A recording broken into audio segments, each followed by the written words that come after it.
Alors, l'une des raisons qui fait que je suis très fière d'être membre du Centre de recherche sur le cancer de l'Université Laval, c'est sa tradition d'excellence dans la formation et l'encadrement des étudiants de deuxième et troisième cycle. Et c'est une mission très importante du CRC qui est placée très haut à l'échelle de ses priorités, telle que l'illustre le fait que le CRC va consacrer une partie importante de ses budgets annuels pour supporter son programme de bourses d'excellence qui sont remises aux étudiants pour souligner leur contribution en recherche. Donc, c'est très motivant pour les étudiants qui reçoivent ces bourses et c'est également valorisant de pouvoir contribuer à cette mission importante du CRC. Un autre élément qui, à mon avis, fait que le CRC est assez unique, c'est qu'il regroupe plus d'une soixantaine de chercheurs qui sont experts dans les différentes disciplines, qui partent des mécanismes moléculaires qui contrôlent le fonctionnement de la cellule, aller jusqu'aux soins du patient. Et donc, ça offre vraiment une plateforme d'échange unique pour partager l'expertise, entre autres via les séminaires interthématiques qui sont organisés par le CRC et qui permet aux étudiants et aux chercheurs d'échanger sur les résultats de leur recherche et qui permet donc d'ouvrir l'esprit vers d'autres disciplines et qui favorise la collaboration et l'émergence de projets de recherche innovateurs qui n'auraient pas pu voir le jour sans cet échange d'expertise. Donc, de mon avis, ce sont deux éléments qui font la force du CRC.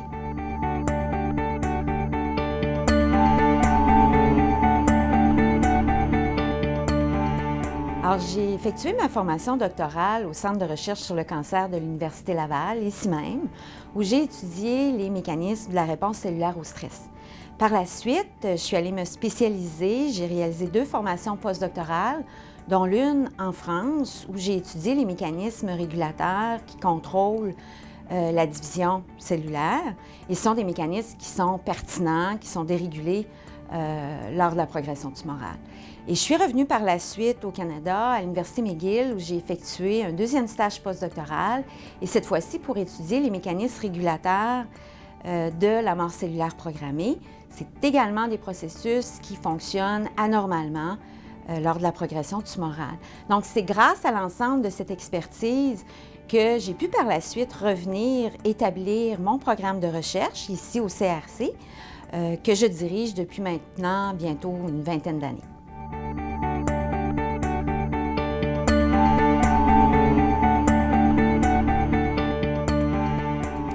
Alors, à mon avis, la formation des étudiants du CRC est excellente, voire exceptionnelle. Donc, la première raison, c'est qu'ils vont recevoir une formation disciplinaire spécialisée de très haut niveau, qui est à la fine pointe des avancées récentes dans les différentes disciplines et les technologies émergentes, d'une part. Et nos étudiants sont amenés à côtoyer également les diverses disciplines qui sont pertinentes pour le cancer, et ce qui les amène à acquérir une ouverture d'esprit vraiment importante pour pouvoir mieux intégrer la pertinence de leurs travaux de recherche dans la problématique globale du cancer. Ils vont ainsi acquérir des compétences complémentaires pour mieux les préparer aux grands défis de la recherche biomédicale.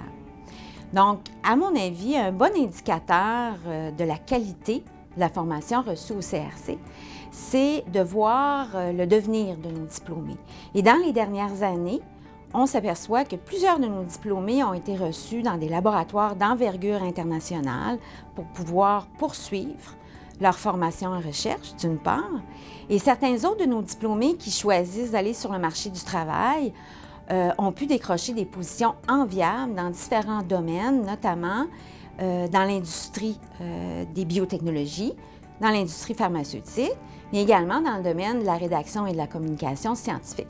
Donc, à mon avis, c'est un excellent indicateur de la formation reçue au CRC.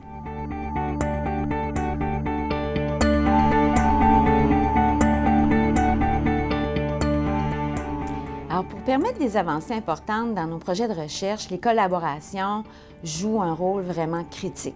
Au fil des ans, on a établi des collaborations avec des chercheurs à travers le monde, incluant en Italie, en Australie, à l'Université McGill, également plus récemment à New York, à l'Université de Cornell, avec le Dr Yann Lamerding qui a développé des nouveaux outils pour nous permettre d'étudier les mécanismes impliqués dans la migration métastatique des cellules cancéreuses. Alors ça, c'est un bon exemple de l'importance de développer des collaborations, pouvoir avoir accès aux nouvelles technologies, puisqu'on ne peut pas être expert en tout. On développe également des collaborations à l'interne au niveau du CRC et récemment, on est à amorcer un nouveau projet de recherche avec les docteurs Francine Durocher et Caroline Diorio pour nous permettre d'adresser la pertinence de certaines de nos découvertes récentes dans la problématique du cancer du sein dans des cohortes de patients. Donc, c'est un bel exemple qui démontre bien que le CRC fournit une plateforme nous permettant d'amorcer des projets de recherche qui n'auraient pas pu voir le jour sans ce partage d'expertise.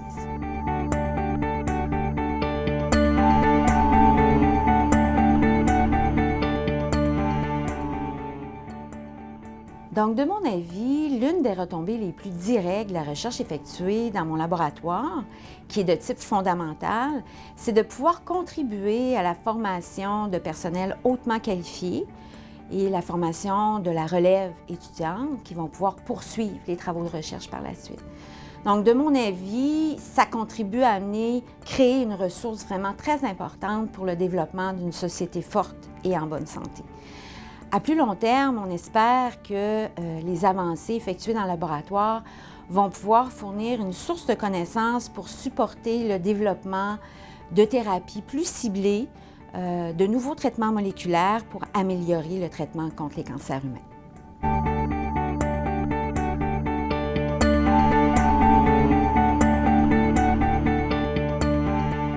Alors, les étudiants que je dirige font partie soit du programme de maîtrise ou de doctorat en biologie cellulaire et moléculaire qui est offert par la Faculté de médecine de l'Université Laval et qui regroupe plus d'une centaine d'étudiants qui font leur recherche dans les différents centres de recherche affiliés à l'Université Laval.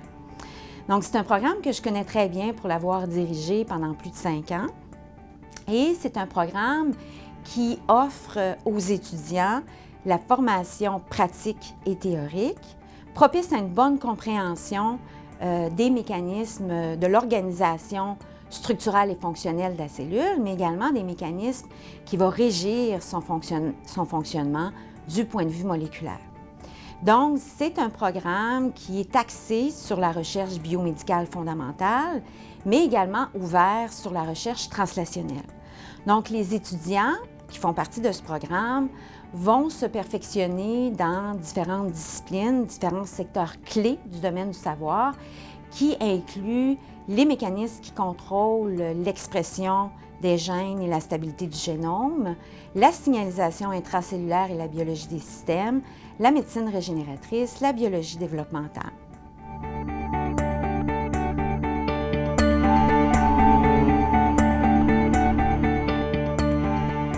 Donc, la recherche effectuée dans mon laboratoire est de type fondamental. On cherche à comprendre les dérèglements communs qui vont affecter une majorité de cancers humains. Donc, la thématique poursuivie concerne la signalisation intracellulaire et la réponse cellulaire au stress. Donc, en quoi c'est pertinent pour le cancer? Bien, il faut savoir que dans un tissu qui fonctionne normalement, il n'y a aucune cellule qui va se diviser ou migrer sans au préalable en avoir reçu un signal de l'environnement cellulaire ou des autres cellules environnantes. Donc, il n'y a aucune cellule normale, en d'autres termes, qui est maître de sa propre destinée. Et lorsqu'il y a un signal qui est reçu au niveau de la cellule, ces signaux vont être décodés par des réseaux complexes de signalisation intracellulaire. Et lorsque ces réseaux de signalisation intracellulaire fonctionnent anormalement, ça va induire une réponse de stress qui permet d'éliminer la cellule anormale et de préserver le bon fonctionnement du tissu. Donc, lors de la progression tumorale, les cellules vont accumuler différentes mutations dans des gènes précis qui vont mener à un dérèglement de ces réseaux de signalisation intracellulaire et qui vont éventuellement faire que la cellule tumorale devient sourde aux signaux environnants et va se mettre à se diviser de façon incontrôlée et aberrante. Donc, on s'intéresse aux mécanismes qui sont impliqués en poursuivant 2 volets principaux dans nos recherches. Le premier volet cherche à comprendre le mode d'action d'une protéine virale qui possède une activité tumoricide, c'est-à-dire qu'il y a une activité toxique qui est plus sélective pour les cellules cancéreuses en s'attaquant aux éléments du cytosquelette qui va contrôler la forme et la mobilité des cellules. Donc, ce sont des processus qui sont vraiment cruciaux lors de la formation des métastases. Dans le deuxième volet de nos recherches, on étudie le mode d'action de protéines chaperon. Ce sont des protéines qui assistent le bon fonctionnement de la cellule et lors de la progression tumorale, on croit que les cellules cancéreuses vont exploiter la fonction de ces protéines pour leur permettre de se diviser de façon incontrôlée. Donc, le but à long terme, c'est de pouvoir utiliser ces nouvelles connaissances pour assister le développement de nouvelles thérapies moléculaires qui pourraient avoir un effet plus sélectif contre les cellules cancéreuses et qui seraient moins toxiques pour l'organisme en général.